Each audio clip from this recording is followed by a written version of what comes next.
man. At the Oh, end, when you dude. have that first cup of coffee after breaking your fast, that just hits different, you know.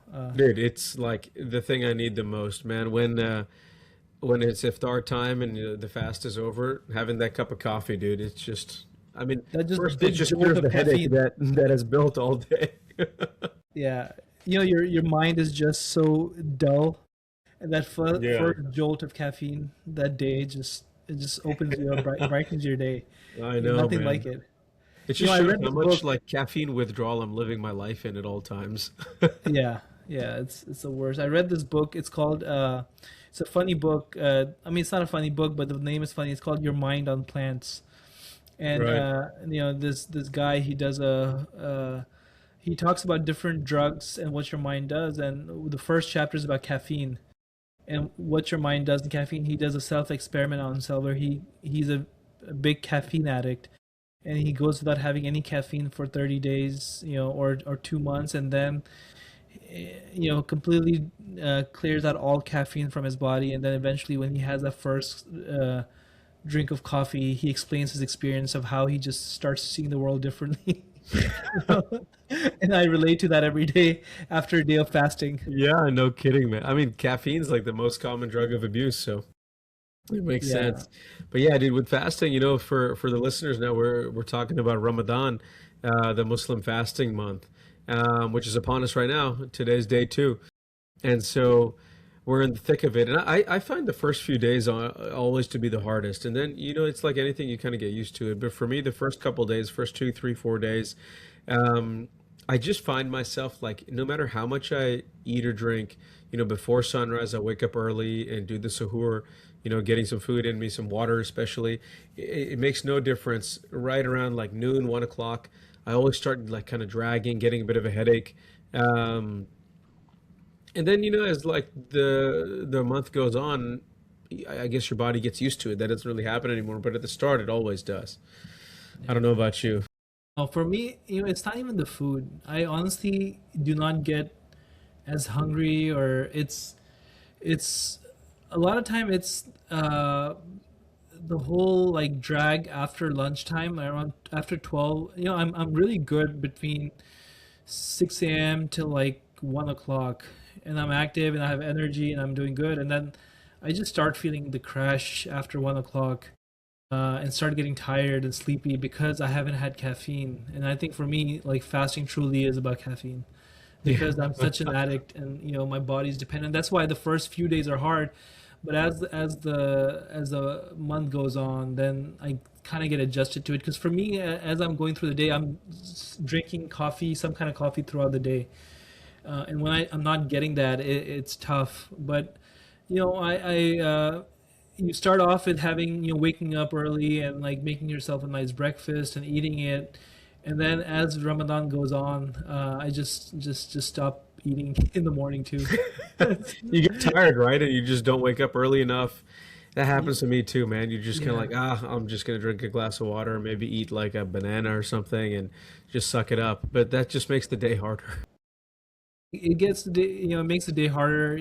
But as the month goes on, you get used to it. You get more and more used to it. So in the beginning, I think you need that food, but as you don't care. I just, you know, wake up sometimes, eat a day, drink some water, and call it a day, and you know, and Yeah. just spend the morning kind of like slowly waking up. Last year, I used to make a just a cup of espresso in the morning and just chug it right before There you the go. you know, Yeah, and I have a big cup of coffee when I start the suhoor, the meal before sunrise. Like today, we were talking a little bit. Like I woke up early. I just happened to wake up at like 4:30 in the morning for no reason, and I looked at the clock. And I was like, man, it's like a little early, but whatever. I'm already awake. So I went and I actually made like a real breakfast. I had a 4 egg omelet. I cut up some mushrooms, cut up some tomatoes, fried them first, and put the eggs in there. And I had all that with a bowl of yogurt and a date and a banana, and then a bunch of water and a cup of coffee. So it was actually like a lot of food. I felt so bloated for the next hour, but I thought that would hold me over really well. I was like, all right, that's quite a bit of food in the morning. Same thing happened, dude, right around like 1 p.m. My head starts hurting. I'm like, gosh, dude, you're really realizing how addicted I am to coffee. yeah. But that's the whole point of Ramadan, right? I mean, there's a few. I mean, there's a few lessons from it, right? The big part is like that discipline of like waking up in the morning, like persisting through it, staying at it. There's days that your mind tells you, maybe if you skip a day, it's okay. You kind of start feeling that burnout, but persisting through it and completing the 30 days, that there's it builds certain kind of discipline and perseverance in you. And that's a pretty good built-in system of doing that. And forget the food, forget the water. The other thing I think it does that it throughout the day it just keeps reminding you of the struggles that people can go through, right? I mean, that's I think the initial idea behind it, that as you're abstaining from fasting, abstaining from drinking water, you also think about not committing any sins such as hurting someone, or saying bad things about someone, or getting angry, controlling your anger, like having a self-discipline of controlling your mood, your anger, having a calmer mind, and knowing that you haven't eaten and not haven't had that drink.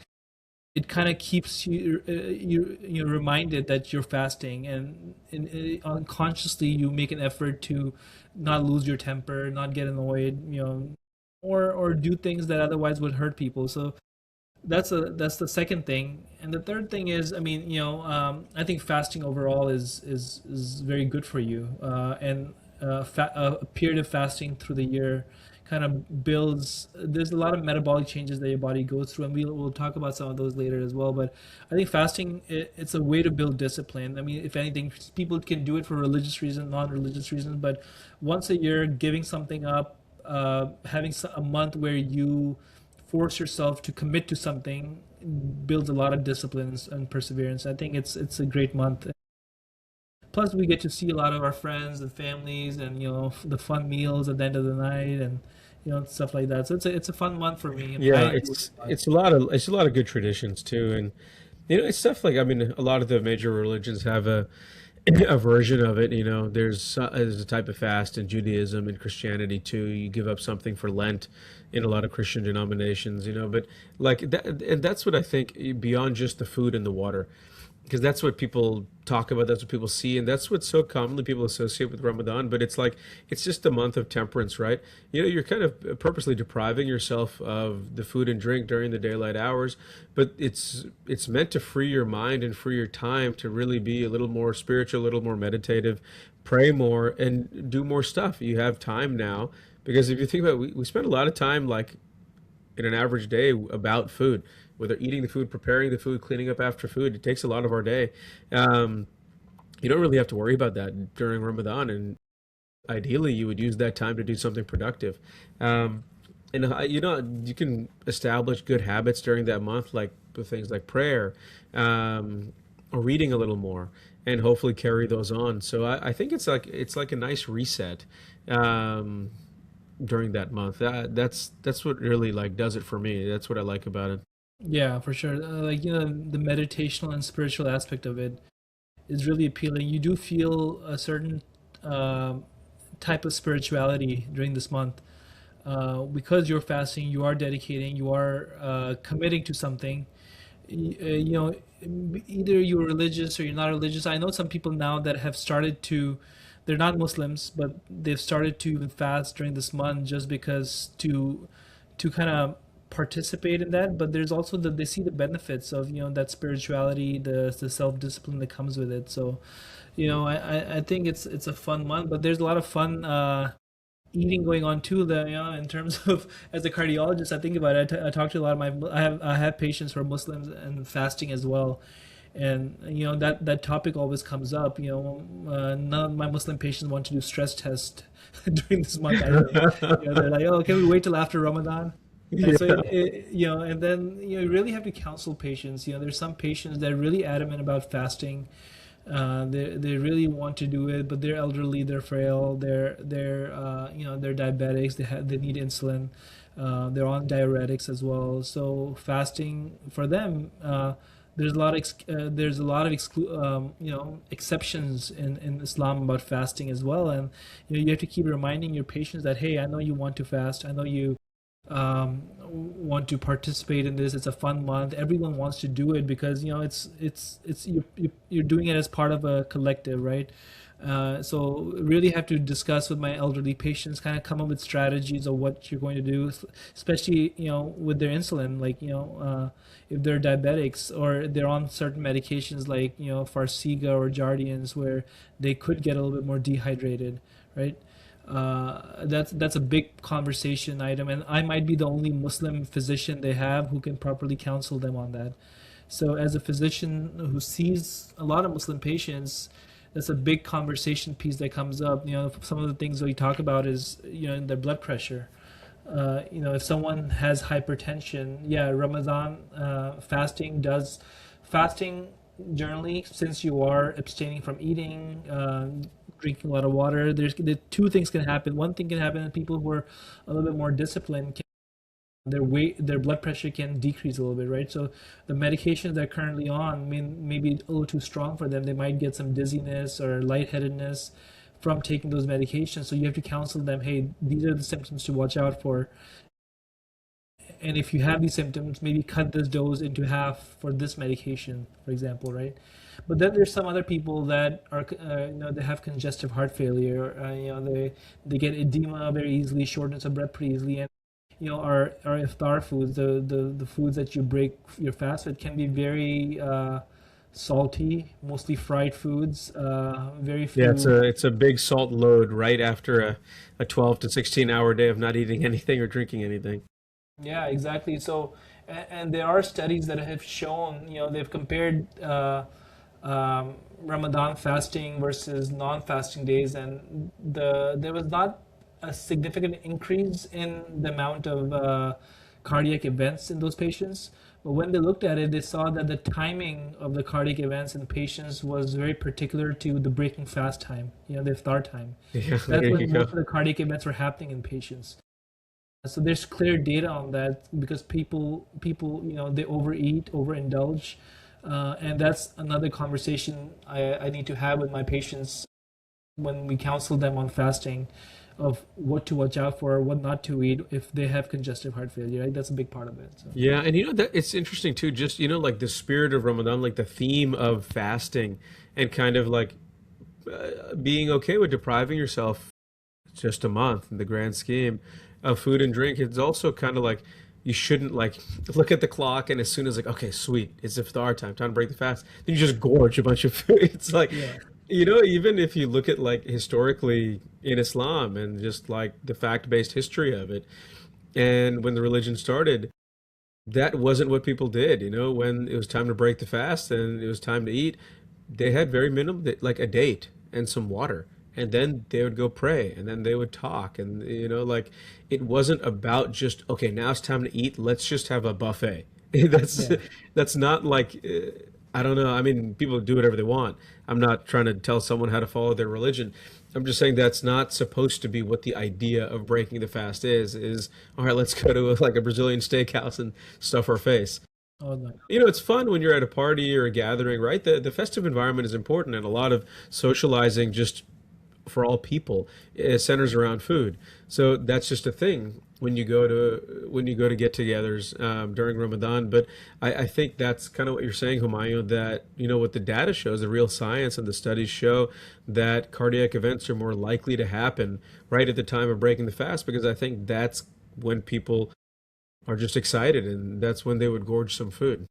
Oh yeah, exactly. I mean, if you look at the diet of very religious people, religious scholars that if you interact with them, I see their diet and it's very simple. Most people who are religiously inclined or are scholars of the religion, or they eat simple things like yogurt, honey, dates, and that's what historically was how the fast was broken. It wasn't overindulgence with fried pakoras and samosas that a lot of people in our culture tend to eat during iftar. So I think maintaining that discipline during the day, but also maintaining that discipline during iftar time is very important. And that's not a time to just gorge yourself with food and stuff your face and eat all kinds of unhealthy food.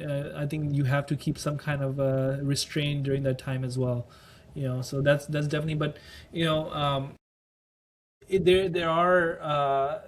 It just makes me think of, as medical professionals, our lives. We counsel patients, but on their fasting, but throughout our training, fasting in Ramadan creates a lot of challenges, right? I mean, I remember Yeah, dude, during training, even now. even now, yeah. I mean, even Yeah. now, getting through a gruesome clinic day or a procedure day while fasting can be tough. But I just remember back to when I was just thinking about this the other day that I was in, and I think I got through college and that was fine. But when I got to medical school, and that after you end up your second year when you're studying for step one, and when you're sitting there in the library all day, you need coffee, you need food to keep your mind focused. Fasting all day in those longer days, because I think back then Ramadan used to be in the summertime too. That's You wouldn't break your fast till 9 p.m. Yeah. sometimes some days, and there was I just could not focus on studying during Ramadan. That was tough. Yeah. There were quite a Muslim kids in my class, and we all used to try to do as much fasting as we could, but just getting through the gruesome day from like 4:35 in the morning till 9 p.m. in the summertime is seven. I'm glad that's over now. I don't think I'll have to fast in summer till I'm probably in my 60s. Yeah, it'll be a while till it comes back. You know what's funny? I think like not like in medical training, but just like in life in general. Like forget medicine even for a moment. It's just the most common question I've always gotten in Ramadan when it's Ramadan time from friends, from random acquaintances is like Always. you're telling them about Ramadan. Yeah, we don't need to drink anything. It's 30 days, whatever. They're like, even water? Even What about water. Not water? even water? Wait, not even water? Yeah, it's. I'm like, yeah, bro. It's just like no food or drink, like nothing. They're like, but nothing. Like, what about water? Like, Yeah. water's a thing, dude. It's just, Yeah. yeah, no food, no water. It's the whole thing.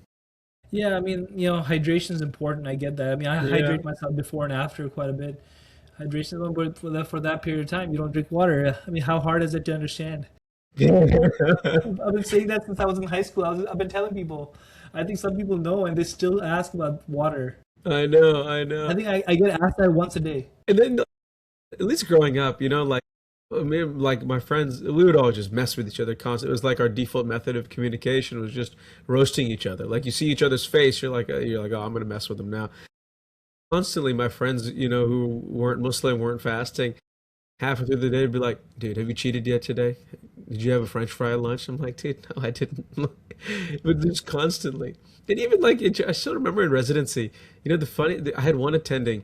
He he would always during Ramadan mess with me. I was a resident, you're working hard, you're doing night shift, you're on call and stuff.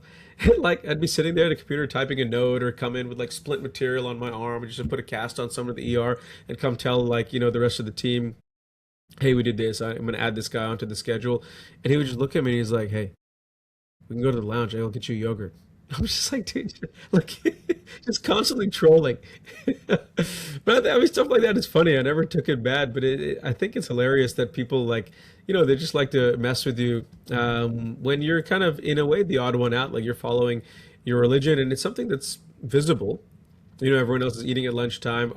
Like a rep or device rep or someone brings food. Everyone else is chowing down on some wings in the OR lounge, and you're just kind of sitting there. Yeah, that's the challenge, right? Throughout residency, one year, I mean, we'd have like conferences every time we'd had moon conferences, and luckily, in internal medicine, cardiology is just full of Muslim people. So, it would be. I Right. think in my class in my fellowship, there was six of us in our fellowship class, and four of us were Muslim. Wow. And I think half the program was Muslim guys and some girls as well. Uh, just because in cardiology and internal medicine there's such a prevalence. So even the reps that would bring lunch, they would bring me tons of food, and we would be sitting there, and no one would be eating. And That's they'd be so like, "Oh funny, man, dude. we forgot. We didn't even think about this." But now I think, Yeah. I had a flurry of reps bring food to my lunch right before Ramadan, and it was a busy time for them too, because so many physicians, everywhere are Muslim, and it's so common in physician circles that most of them are fasting. That the reps know, most of them know they when to bring lunch and during Ramadan not to bring lunch Yeah. in the office. So I had almost every day this past week someone bring lunch until the last day of Ramadan because There you go. Get it in right before. Yeah, yeah, get it. the general awareness has definitely increased. I love it. I think it's awesome. I mean, you even go to like grocery stores like HEB and stuff, and you see like a Ramadan section. Like my wife Samia, she just bought cookies from the grocery store that were like pre-made in traditional shapes like crescents, minarets, and stuff like that from the grocery store that came with little packets to decorate them, so like the kids could decorate cookies with different stuff. I mean, little things like that are cool. Like schools are doing more stuff. Like your kid's school Yeah. Yeah, I mean is that was doing a lot of awesome. celebration for I drove Ramadan. them to the drop off, and I drove by, and I knew the parents were gonna do something because we had a group text going, and parents were gonna organize, and the whole school was decorated in Ramadan decor, and balloons and lanterns everywhere, and the door was decorated, and there was like inflatable balloons all over the place with Ramadan signs. So it was awesome. Growing up. In the 90s and the early 2000s, like you felt pretty excluded. You were the odd one out. Everyone else's holidays were celebrated, and everyone else was Christmas and um, all the mainstream holidays in the US were celebrated. But as a Muslim, none of our holidays were at that time a part of the mainstream. No one really knew about it. Whenever you'd say, oh yeah, I'm fasting, like people would be like, for what is that? There was not just as much information and knowledge about it. And it's great to see finally the capitalism taking its place, and now Ramadan has become mainstream, where they're starting to make money off of it as well, and it's good to There see you that go. because now we're becoming mainstream as well. Yeah, exactly. That's where it really shows. If you have a Hallmark card, that's when you've arrived. Yeah, you were right. Party City has a Ramadan section, HEB has a I Ramadan know. section, so Which people who what's crazy is just like historically, like Thomas Jefferson way back in the day, right? Thomas Jefferson hosted a Ramadan in the White House. Like one of the founding fathers, the cat that wrote the Declaration of Independence. So like there's been awareness of Ramadan and fasting from basically the very beginning of the US. It just has never been mainstream into public consciousness, you know? there's a very interesting book about the first Muslims in America, and it talks about how the first Muslims in America came in the 1600s through the slave trade, and most of the slaves that were brought in were actually Muslims, and they Yeah. practiced their religion for a while, and they were practicing Muslims, and they eventually had to conceal it for many years and practice secretly. And those people and those Muslims had own stories to tell. And after there was emancipation, there were stories written about them, and they wrote their stories about them practicing the religion. So Muslims have been part of this country from the beginning, have been part of it. Now we're growing, we're getting more, getting into leadership positions, into politics, and will always be part of the country as Americans, no matter what anyone says, right? No matter what kind of Islamophobia is spread about Muslims, and all these people trying to gain notoriety through their hateful speech in politics. No matter what they say, we will be contributing citizens. We're physicians, we're engineers, we're leaders in society now, and we're playing a big part in building this country, and no one can take that. And I'm glad that that's finally being recognized as well. Yeah, for sure. I mean, it's getting more and more popular. And it should. Yeah, I think it's great. it's great. So, but going back to the training, I was reflecting on that as well. Like, one year, that was the best time when somehow during Ramadan I ended up being on nights in the CCU Well, as a that's a good time. cardiologist. That was That's the best good. time, man. That was I start literally my night started like the first day of Ramadan.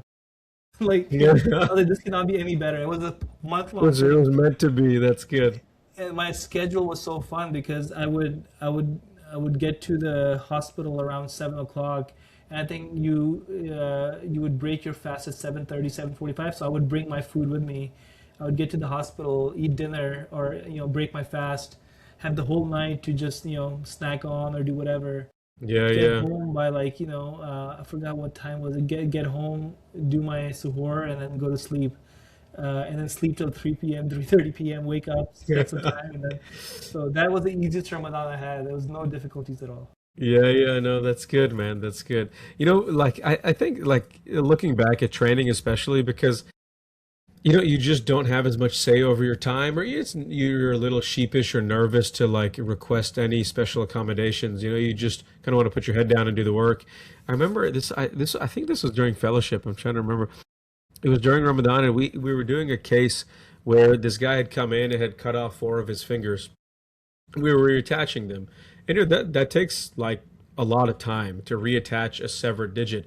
You got to fix the bones, all the tendons, all the nerves, all the vessels, close the skin, and you got to do all those are really tiny little arteries and nerves in the fingers, and you got to do it under the microscope, and it takes a lot of focus. It is very easy to lose focus or get distracted. Like the mental concentration is much more difficult than the physical task, but you got to like little microsurgical instruments. You're working with suture that's tiny.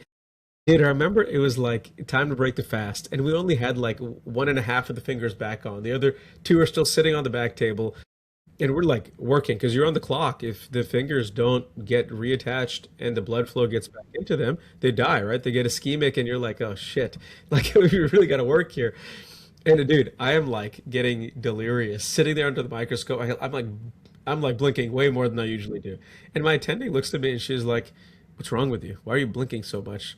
And I was like, "Dude, I'm like having trouble seeing right now. I'm like 3 hours beyond the fast time. I haven't eaten anything." And this was like in the summer.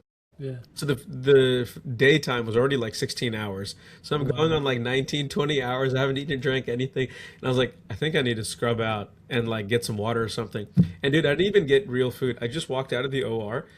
And the scrub sinks where you just wash your hand and sterilize. I just turned the water on. I just put my mouth. I just started chugging some water. It's like splashing all over my neck, going down my scrubs. I didn't. I was just like, dude, I just need some water. And like washed my face and went back in there and we put those other fingers back on and the hand lived. But oh man, it was a miserable, miserable case. It Yeah, was horrible. especially in the OR, you guys do spend long hours. I mean, none of my procedures are that long, but you guys, as surgeons, you spend long hours, and definitely there's times when the case can go long and go past the hours, go past But the yeah, hours, all the and you time. can't. Sometimes you can't take a break. You're the main guy doing it. You can't. There's no way to take a break, and you just have to Correct. keep going, right? I remember once when I was a medical student, I was on my surgery rotation, and it was during Ramadan, and we had a Whipple procedure, which is the removal of a Yeah, yeah. pancreatic cancer, and usually are known to be long procedures. And we were going in at 3:30 p.m., 4 p.m., and I was like, okay, definitely, I'm staying past for the iftar time for sure, right? 100%. 100%. And the surgeon cut open, and we went in, and then he started feeling and then kind of analyzing, and he realized that the cancer had spread too much at that time, and he was like, "Yeah, I don't think we can remove this," and he just closed up. So unfortunately, the case ended in like 30 minutes and 45 minutes, and Oh I felt man. bad. I was like, this is really bad because I really feel bad for the patient, but I might be able to get back home for iftar, and that was a certain like just a You feel bitter. conflicted, right? Because selfishly, it worked out in your favor at that moment, but obviously it was horrible for the patient. And like, it's Yeah, a natural thought. You're like, oh, well, that sucks. yeah, But now I get to go home yeah, early. yeah. And you It's feel kind of bad weird, right? even You get thinking it. so you get so you get so you started seeing things so objectively that you were just like, oh yeah, the case. This is what happened. The case ended, supposed to end at 9 p.m. and ended at 4:45 p.m. I'll be home Yeah. at 5. And then you realize you're like, that's just a horrible news for someone else that I'm just kind of feeling relieved over, but that's not really, you have to reflect on it, and you're like, that just sucks. I felt guilty afterwards for many days for even feeling like that, right? But your instincts sometimes take over, and you have to kind of remind yourself that the profession you're in, there's real people and Yeah. real consequences of dealing with things every day, right? No, for So sure. One thing too, like like even now, not just in training, even now, like during Ramadan, like today, for example, like I had an OR day today, And, depending on the type of case, like it's not that big of a deal. But today I had a long case and we were taking a lot of x-rays. So I was wearing a heavy lead vest just, to protect myself from the radiation. It was an elbow fracture. And, the patient was a little sicker, wasn't doing too well. And so it's important to like maintain the body temperature high because when the body temperature drops, a lot of negative stuff starts happening. And so the room was really hot and we're already wearing the lead and you're gowned up and you're working, you're trying to drill, put the screws in and all that. Dude, I was sweating so much and I was just like, and you're talking so much in the case. You're telling the residents what to do, you're explaining what you're doing. My mouth is getting all dry. I'm getting cotton mouth under my mask. I was just like, dude, this case sucks. I want to finish this case and move on. Especially when you have to teach, right? Especially when Yeah, and some people just get irritable when they're hungry or thirsty, and and then on top of that, having to teach, you really have to kind of maintain that mindfulness that hey, this is not anyone's fault. This is what I'm doing. This is my mind that I have to control to make sure that I'm not getting irritated by someone. I'm not getting losing my temper easily. It's a big part of it. I right. mean, I get hangry. Like the hangriness is a real thing. But It is, man. But yeah, it's like it like defeats the whole purpose of Ramadan and fasting if you just start getting pissed at everyone because you're choosing to do it. yeah, yeah, might as well just not do it then. If you're gonna be, some people just, they're like, I'm fasting and I can't do this. But if you're gonna be angry and kind of just all you want to do is just stay at home and just stay in bed all day. I mean, that's not the purpose of fasting, right? The purpose of Right. fasting, go about Yeah. your day, make sacrifices. That's what the whole point is teaching. It's not just to stay hungry. I mean, abstaining from food and water is one part of it, but the whole idea of that self-discipline, a lot of people tend to lose that idea. Yeah, they Uh, do. They do. And yeah, that's another interesting thing to think about, right? Like the religion is not meant to be hard or onerous for you. And there's so many concessions, like you were mentioning. I mean, people who have real metabolic disease, diabetes, need to be on medications. Pregnant women, you get a fever and you get sick, like anything like that, you do not have to fast. It's yeah, totally excusable. That's like a very well-known thing. So it's yeah. not like a torture, you Yeah, know. especially if you're nursing or you're Yeah. pregnant, if you're diabetic, you have heart failure, for any reason that you feel you cannot fast, there's excuses for that, right? But there's a lot of benefits to fasting as well, right? There's known documented benefits of fasting, and as we know, time restricted fasting or time restricted eating is a big part of the American fad diet. And Yeah. ideas that people talk about intermittent fasting. There's so many people that ask me on a daily basis about intermittent fasting, about fasting, and within I always kind of think back to Ramadan times where this fasting is built into the religion and we do this every year, and there's a certain health benefits from it. There's definitely studies, right? There's studies out there that have shown certain health benefits. I mean, it's shown that Ramadan style fasting can have an effect on your blood pressure, on your LDL levels, and your insulin resistance, in your triglyceride levels, and overall metabolic state. So there's that one study I think we're looking at is the Loran study, and that showed a almost 8 millimeters of mercury reduction in your systolic blood pressure during Ramadan. Same thing with reduction in hemoglobin A1C of almost 0.3%. Improvement in your plasma glucose levels of almost 16 points, a total cholesterol reduction of 13 points, LDL reduction of 5.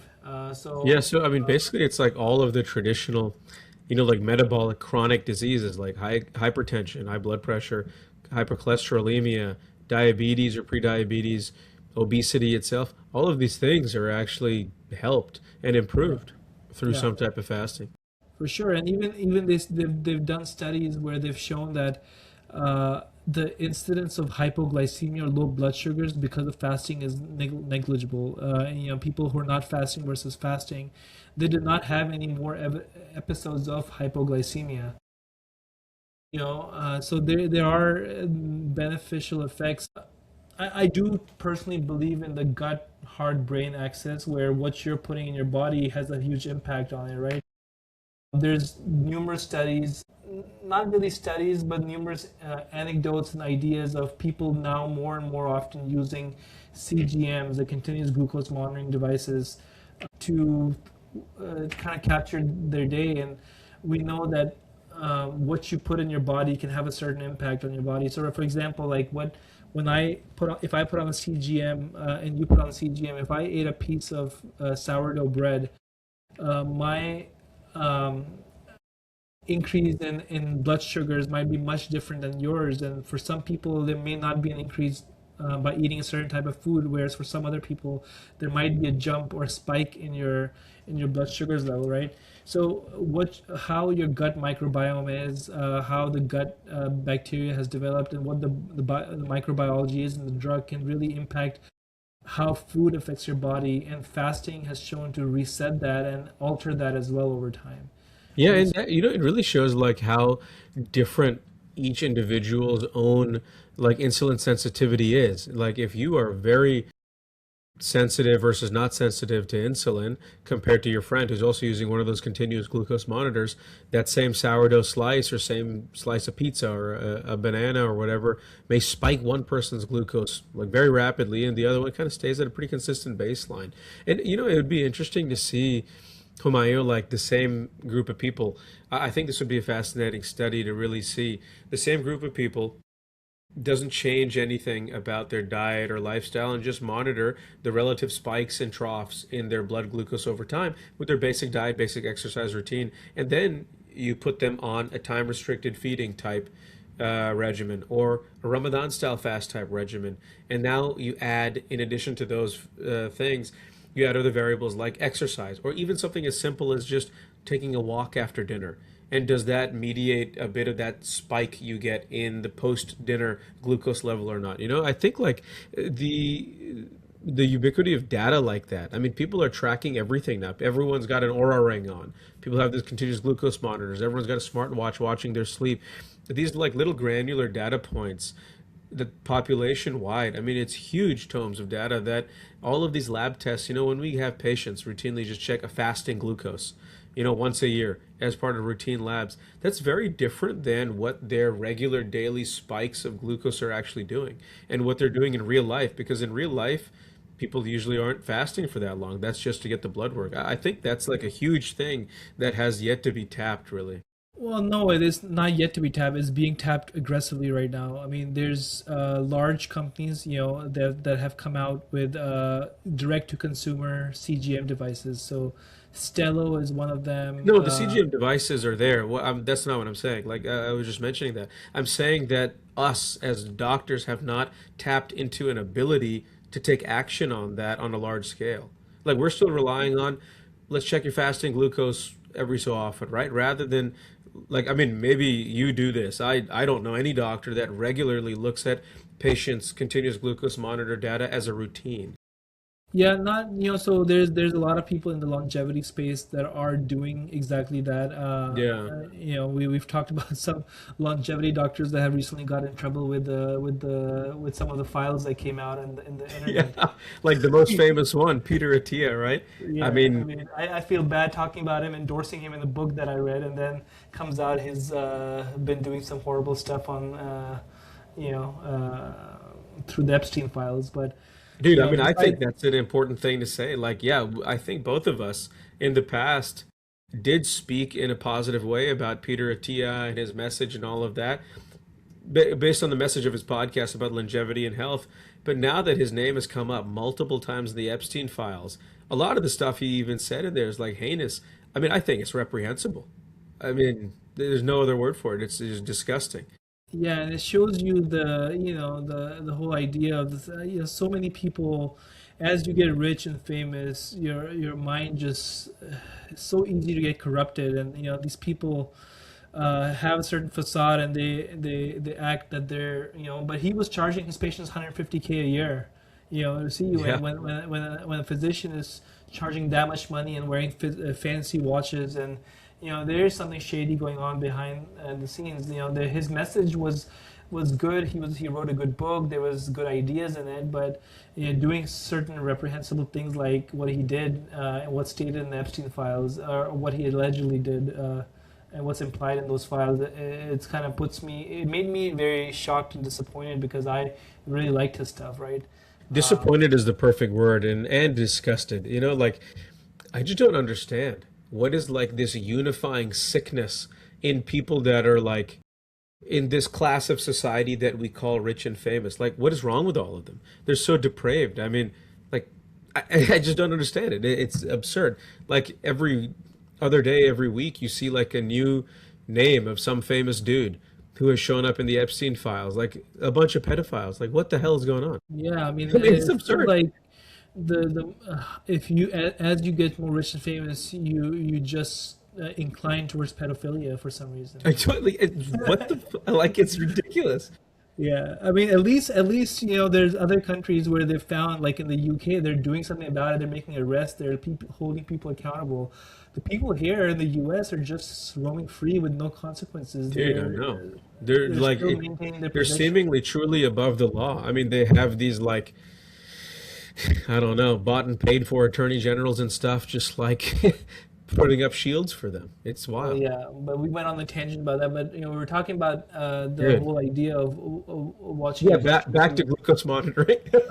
Back to glucose monitoring, but a lot of people have been advocating for continuous glucose monitoring. We don't have real active data on how CGM devices and non-diabetics impact weight loss and metabolic disease, but a lot of the wellness and longevity doctors make CGM a big part of their practice. A lot of concierge doctors are making CGM a big part of and now you can get devices like Stelo, which is I think made by Dexcom for like $99 a month, right? So $99 a month, you get two patches. You can put them on and kind of just monitor your glucose.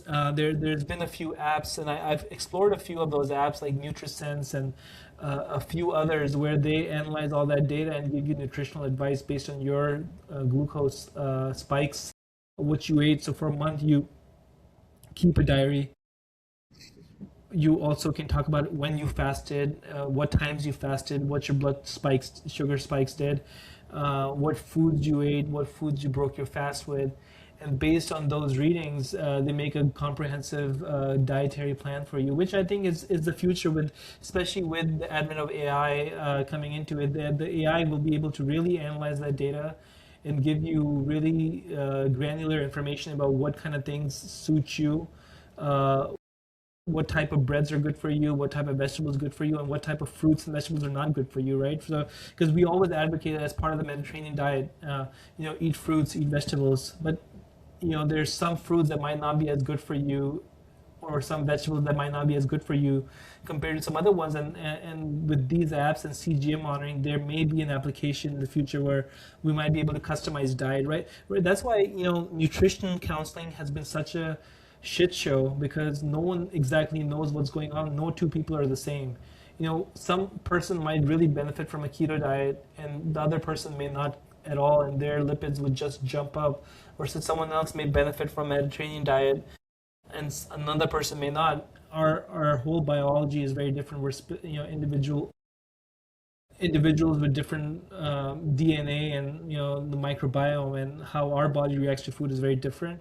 So I have a lot of excitement about these CGM devices. I was actually thinking about doing CGM monitoring on myself for this month, just buying a Stelo monitor from Amazon. It's easy to order. I was looking at it. You can buy it for $79, $80 for the whole month, and just use it and just track my foods and my intake and see how fasting is helping me and affecting me. Yeah, I mean it's fascinating how many people are using it. It's funny. Like I'm noticing it because I do a lot of shoulder surgery, so I get a lot of shoulder X-rays in clinic. And dude, I'm telling you, like every clinic, I have like four or five people that I'm looking at the shoulder X-ray. They got that little white little circle like here on their Yeah, tricep. Their yeah. glucose monitors, and a lot of people are using it. I mean, I think it's great. It shows kind of like the theme we've been talking about in prior episodes. The average person in society is getting much more in tune and interested in their own health, in their own data, in their own numbers. And more than anything, I think the populace at large becoming interested and seeking this out is what's going to even more forcefully drive this whole idea of personalized medicine. And like you're talking about with AI, I mean, people down the road could legitimately have their own like AI agent that does nothing but give them recommendations based on things like continuous glucose monitoring, things like nutrition, like what is specific to you and what's specific to one person may also vary within their own life or within their own time of day, not necessarily from person to person only, but even temporally within one person. Yeah, Like I'm very different right now at the age of 35 than I was a decade ago. exactly. Yeah, just having the data. I personally have the Whoop, which has gives me a lot of data, and what this Whoop can do also is What kind is of it predict. called? It's called What is Whoop, W Whoop? H Okay, O okay. W, yeah, Whoop. And what it can also do, along with like kind of tracking my sleep when I wake up, with the quality of sleep I get, it can also track, and predict my blood pressure based on my metrics because it's gotten to know me now, and I've input manual blood pressure readings that correlate with it. So it it predicts my blood pressure, and whenever I check my blood pressure against it, it's actually pretty accurate, right? So this thing can predict blood pressure, predict my heart rate, my oxygen levels, if I'm developing fever, how much sleep I got, what was the quality of my sleep, if I have signs of sleep apnea. So there's a lot of things it can track. So having a device like this plus a CGM, plus your activity trackers like Whoop, or some kind of facial recognition or devices. I think we'll be able to tell a lot about our overall health and get personalized recommendations by a certain app will have that, and especially on top of that, if you input your blood work, like for example, you get blood work through that app, AI will be able to analyze your vitals through the wearable devices, your labs, your behavior patterns, and kind of make a personalized care plan for you better than I think any physician that might be able to do that. Yeah, yeah, but the other side of this coin is the potential for abuse, right? Is that we are giving so much of our data that wasn't beforehand regularly cataloged ever in human history. And like our rationale to doing it is I like, for example, if I use an Aura ring or something, or you're using your Whoop or whatever someone is using, they're using it because they want to know more about themselves. And is there something that's actionable? Can I act on it, right? Like it's one thing to say, okay, I had 42 minutes of deep sleep and then I had several nighttime awakenings. My total sleep quality was rated as blank. Okay, great. What do you do about it now? Right? Just knowing it means nothing if you don't take action, right? But the other side of this that I was kind of alluding to is so much of our own data now is just being farmed and funneled into what? Into huge data centers, huge servers, a lot of it into these AI companies that are doing God knows what. Several things we do know is that there is a lot of AI based targeted surveillance that's happening. I mean, that's not even a conspiracy theory. This is pick up your phone, grab your laptop, and Google it. It's happening right now. I mean, companies like Palantir, even Anthropic. I mean, this whole thing with Venezuela, with the U.S. government intervention, they used the Claude Anthropic system for it. Like this stuff is happening, Which right? Anthropic was very mad about. Like, there's a whole They were pissed about it, company. right? Which is, Yeah. I guess, good that they were pissed about it. But there's plenty of companies that are that size or even bigger that are not pissed about it, right? Like Palantir, they're very vocal about wanting more of all of our data because once they can collect all our data, they know and can predict. Just as they can predict your oxygen level and your blood pressure, they can predict your next action, your next move. They have the entire set of data on what makes Humayun or what makes Adil, right? So I personally am a little leery. Like I don't have any Aura rings, I don't have a Whoop, I don't got nothing, and not because I hide under a rock in the woods, but I just think we already have so much of our data constantly being mined and farmed. I just don't know how much of it, for right now, for me, is going to be actionable. And the cost benefit analysis of it just being subverted and used by some outside source versus me not really being able to do much with knowing, okay, I get a glucose spike at 5 p.m., but if I walk, it's a little less. That's my thought process on it and why I'm a little less excited to jump into it. Yeah, for sure. I mean, as long as you're aware of those risks and those things that could happen. I mean, the data could also be used because the main goal of this country and this country is to for businesses to make tons of money off of you, right? So, I mean, targeted ads for your personal likes just by knowing that they might be able to track that when people watch this kind of commercial or see this kind of product, their heart rates go up and they get excited and you might start getting more targeted ads towards something like that, where your vitals are changing based on a product you see or a feeling you feel after seeing a product. And our social media kind of started out as an innocent project of us writing each other's walls and tagging each other in pictures, and becoming friends on Facebook. And now it's become a whole mass media marketing tool for a lot of companies to make money off of us, right? Dude, Of our it makes me miss Tom from MySpace. Tom from MySpace was the He was the OG, right? OG. He had no intentions of causing any harm. It was just Yeah. wanted to be our friend.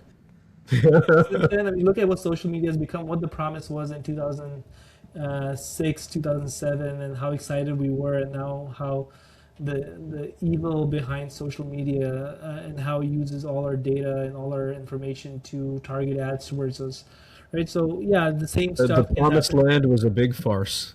It's Yeah, not the promise that we thought it was. for sure, man. What kind of tangent episode did we have just now? Started off with Ramadan. It's- I like it, man. The not eating has given us the ability to think about other things. I'm not just thinking about burgers anymore. Yeah, no, yeah, I'm not just but I am thinking about what I'm going to eat in the morning for my suhoor. Yeah. Uh, so Maybe cool, some man. more But coffee. yeah, but yeah, interesting. Times to come, especially. But I do want to get more and more information, because as a physician, I think I have a better idea of making those changes and identifying patterns in my health. Like why I had bad sleep, knowing those reasons and avoiding those reasons. And a lot of times I can track why I had a bad day of sleep, and then less and less avoiding those activities. And for me, the glucose data is promising, because glucose spikes and insulin spikes in the body cause adipose tissue buildup, right, and increase in weight. So watching what you eat and truly understanding how your body reacts to certain kind of food can really have an impact on overall metabolic health. And that's why I'm excited, but I'm aware of all the negatives of putting my data out there. So it's a calculated game you have to play to see what information you're getting out of it and what you're putting into it. Yeah, no doubt, no doubt. All right, I think that's a wrap. We'll say Ramadan Mubarak to everyone, and we'll Yeah. see you guys next time on Two Docs, One Mic. All right. Ramadan Mubarak.